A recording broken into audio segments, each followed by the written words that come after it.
Welcome to Sushmita's Maths class. This is especially for the children who are scared of maths. Here, maths is made so easy and simple that you all will start loving it. Today, we will study about lines and angles. Whenever we draw something, we need lines. So lines, we need straight line, we need curved lines. Straight lines, this one is the sleeping line, we call it horizontal line. Now this is the standing line, or we call it vertical line. And this one is the slanting line. We always use the combination of these lines to draw something. Now, previously also I said, now again, this is a line, and line moves on endlessly to both the sides. And we represent it by two capital letters, say A, B. Or we represent line by one small alphabet, say line L. It has no endpoints. Now when we cut a part of line, this we call it as line segment. It has two endpoints. Again we represent it by the two capital alphabets. When we need to mention line, we write the two alphabets like this and represent it by this symbol. Or the symbol is same for line, and we call this line as line L. Now this is line segment.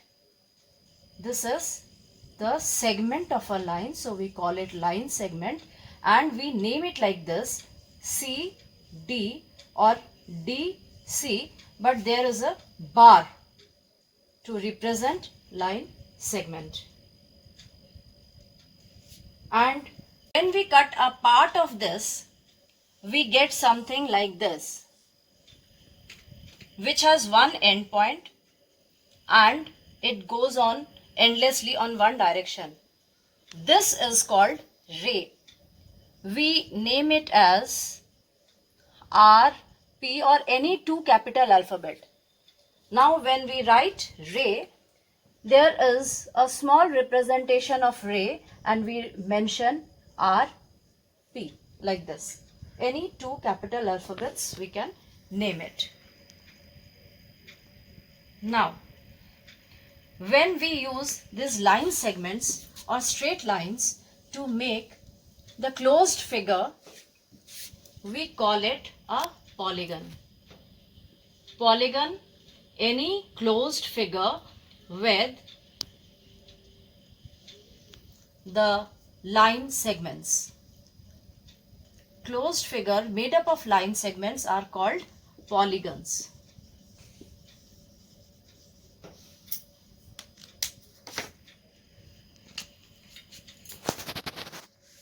Now we have two types of closed figures. We have closed figure like this, like this. So here see, when we start from one point and come back to the same point, it's a closed figure. Now here in this closed figure, there is no crossover. So this is called the simple closed figure. But here there is a cross in between. So these are not simple closed figures. Now बच्चे कैसे समझ में आएगा? यहाँ अगर हम कुछ छोड़ दें, चीटी छोड़ दें, तो ये कहीं भी जा सकता है बाउंड्री को क्रॉस किए बिना. तो we call it simple. पर यहाँ अगर हम छोड़ दें तो ये बाउंड्री को क्रॉस किए बिना इस जगह पर नहीं पहुंच सकता. तो this is not a simple closed figure. Now what is a line? A line is a set of points going on endlessly in both the direction. If there are 3 points on a single line, say A, B, C, we call it collinear points.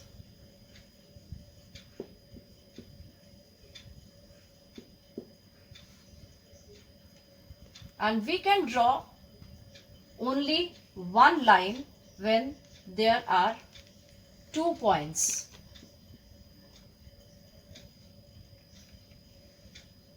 But when there are 3 points, we can draw 3 lines.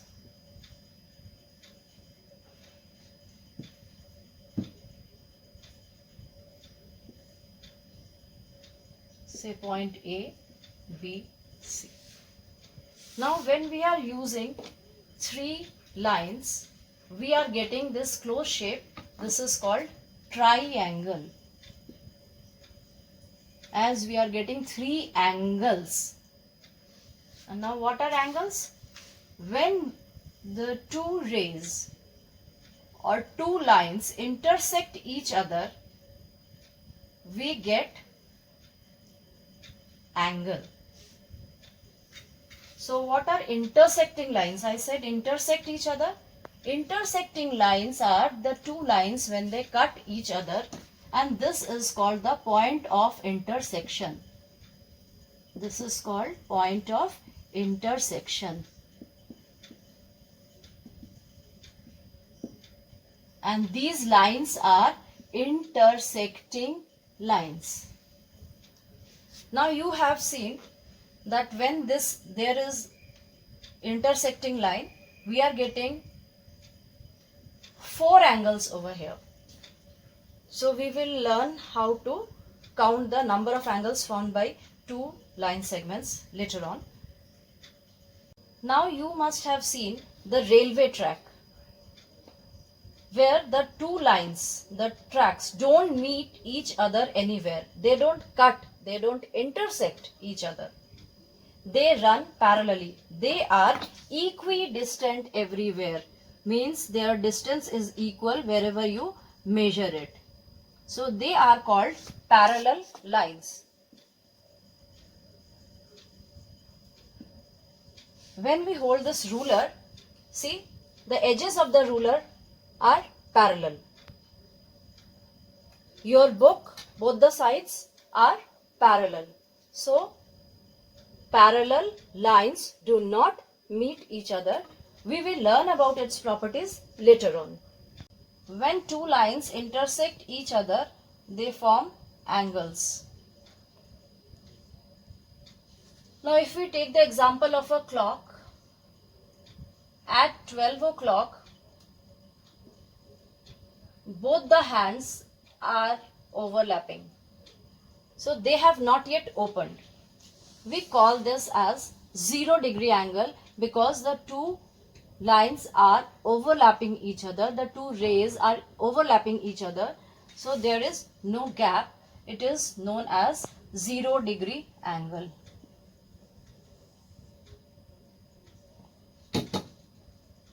Now when the bigger hand starts moving,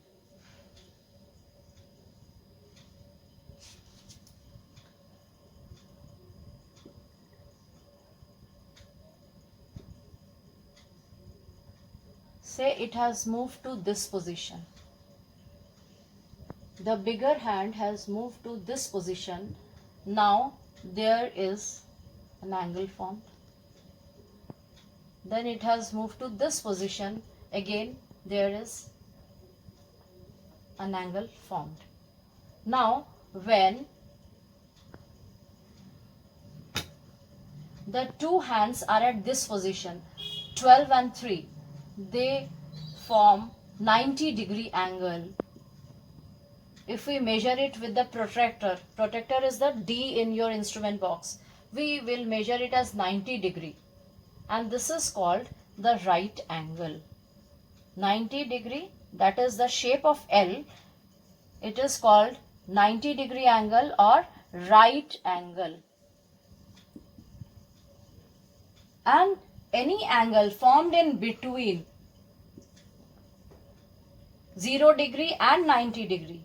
Any angle formed in between 0 degree and 90 degree is called acute angle.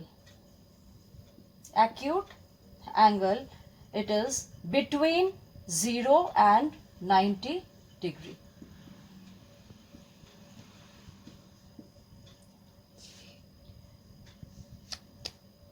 Next, if it moves further, 4, 5, 6. When this hand reaches 6, 12 and 6, see, a straight line has formed. See. So we call this as straight angle, and see, there are two 90 degrees. 190 degree here, 190 degree here. So this is called 180 degree angle or the straight angle, because a straight line has been formed there. Now, in between 90 degree and straight angle, the right angle and straight angle, the angles formed are known as obtuse angle.